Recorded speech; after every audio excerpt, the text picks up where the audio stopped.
हे बघा, पालक ना मी 3-4 पाण्याने चांगले स्वच्छ धुवून घेतले। पावसाळ्याचे दिवस आहेत ना, तर जरा मीठ घालून भाजी पहिले धुवून घ्यायची स्वच्छ, मग चिरायची। तर इथे पाहू शकता तुम्ही, आपल्याला पालक कतली करायची आहे ना डाळीमध्ये, तर इथे पालक घेतलेली आहे छान अशी 4 ते 5 पाण्याने धुवून, म्हणजे मिठाच्या पाण्यात धुवून घ्यायची, कारण आता पावसाचे दिवस आहेत ना, तर मिठाच्या पाण्यात पालेभाज्या धुवून घ्यायच्या पहिले आणि नंतर आपल्या छान अशा बारीक करून घ्यायच्या। कांदा घेतला आहे, लसूण चेचून घेतलेला आहे, कोथिंबीर, अद्रक लसूणची पेस्ट आहे, कढीपत्ता आणि इथे हिरव्या मिरच्या।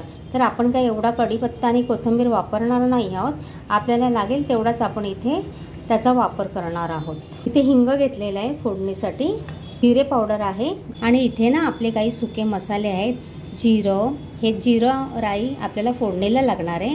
हे काश्मीरी पावडर आहे, घरगुती लाल तिखट आहे, ह्या गरम मसाला आहे आणि ही धणे पावडर आणि हळद। मी तुम्हाला डाळ शिजवताना दाखवली नाही आहे, पण इथे डाळ ना मी कुकरमध्ये शिजत घातली आहे। तर आता थंड झाला आहे कुकर, आपण झाकण उघडून पाहूयात। बघा, डाळ छान शिजली आपली, आता आपण काढून घेऊया बाहेर। हे बघा, डाळ ना चांगली शिजली आहे। असं डाळ शिजवताना मी तुम्हाला दाखवली नाही ना, तर इथे मी तुरीची डाळ घेतलेली आहे अर्धी वाटी आणि पाव वाटी मसूरची डाळ घेतलेली आहे। जर तुम्हाला मसूरची डाळ नको असेल तर तुम्ही नुसती तुरीची डाळीमध्ये पण पालक कतली करू शकता। तर इथे बघा, मी इथे चवीप्रमाणे मीठ घेतलेलं आहे, म्हणजे डाळ शिजवतानाच मी इथे मीठ घातलं आहे 1 चमचा। त्यानंतर 2 हिरव्या मिरच्या यामध्ये कट करून शिजायला टाकलेल्या, अर्धा टोमॅटो टाकलेला। तर आता हे शिजलेलं आहे, आपण आता चमच्याच्या साहाय्याने, आपल्याला रवीची गरज नाही आहे कारण डाळ चांगली शिजली आहे ना, मग रवीने तिला घोटायची गरज नाही आहे, चमच्यानेच घोटला जाईल। बघा, मी आता तुम्हाला दाखवते। हे बघा, असं चमच्याने आहे ना, ही डाळ आहे ना चांगली घोटल्या जाणार। हे बघा, तर आपण डाळ शिजवताना आहे ना हळद नव्हती घातली, त्यामुळे हळद आहे ना आत्ताच आपण घालून घेऊया, कारण पाव चमचा हळद घेतली आहे। ते बघा, मी ना पाणी गरम केलेलं आहे। कधी पण आपल्याला वरण करायचं असेल, गरम पाणीच घाला, म्हणजे चव पण टिकून राहते। तर हे बघा, इथे ना थोडंसं पाणी मी यामध्ये घालून घेते। हे बघा, थोडंच टाकते।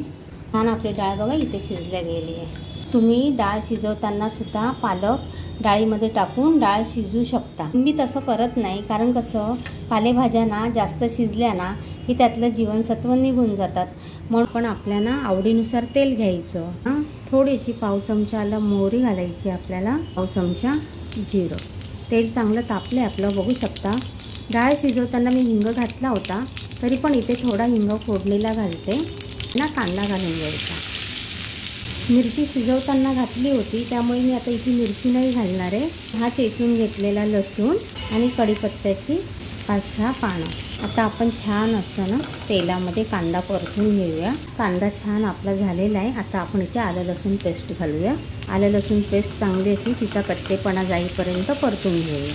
काही सुके मसाले घालूया, इथे काश्मीरी लाल तिखट कलरसाठी, आणि इथे आपण 1 चमचा घेतोय लाल तिखट, अर्धा चमचा आधी घातला, आता अर्धा चमचा। बघा, धने पावडर 1 चमचा, गरम मसाला 1 चमचा। आता हे सर्व आपण असं तेलामध्ये परतून घ्यायचं आहे। मसाले जळू नये म्हणून लगेच आपण त्यामध्ये ही धुवून स्वच्छ केलेली पालक घालूया। आता छान अशी आपण ही पालक अशी परतून घेऊया।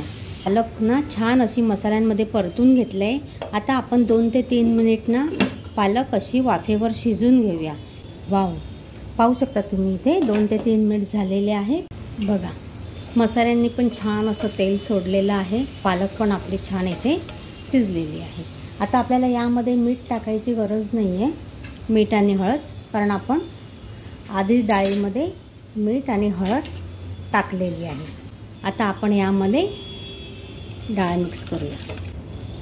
चॅनलवर नवीन असतील त्यांनी चॅनलला सबस्क्राईब करायला विसरू नका। व्हिडिओ पूर्ण बघा, स्किप करू नका। हे बघा, इथे डाळ घातली, आता ही सर्व डाळ अशी आपण मिक्स करून घेऊया। हे बघा, ह्या कुकरच्या डब्यामध्ये आपण डाळ शिजत घातली होती ना, तर थोडंसं पाणी घालायचं आणि ते डाळ लागलेली असते ना, तर ते पाणी ह्यामध्ये ओतायचं। जर तुम्हाला आणखीन पातळ हवी असेल तर तुम्ही यामध्ये पाणी घालू शकता, आणि अशी सरसरीत पाहिजे असेल तर एवढं प्रमाण ठीक आहे।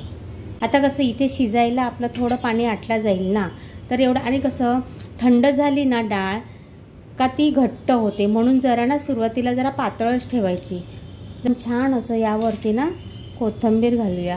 हे बघा 5 मिनिट आपण चांगली उकळी काढून घेऊया. डाळ आपली छान उकळली आहे. हे बघा, वाव, आपले 5 मिनिट पण इथे झालेले आहे. आणि इथे आपली डाळ पालक कतली तयार झालेली. हे बघा, हे बघा, झाली लगेच घट्ट ना. थंड झाल्यावर मग ती आणखीन घट्ट होते, म्हणून सुरुवातीला ना थोडी पातळसरच ठेवा. हे बघा, आता इथे मी गॅस बंद करते आणि आता आपण सर्विंग बाउलमध्ये काढून घेऊया. वाव, बघूनच किती छान वाटते ना.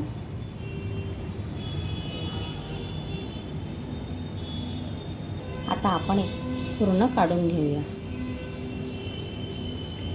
तुम्ही नक्की एकदा अशी रेसिपी ट्राय करा. पाहू शकता तुम्ही इथे आपली डाळ पालक कतली तयार झालेली आहे.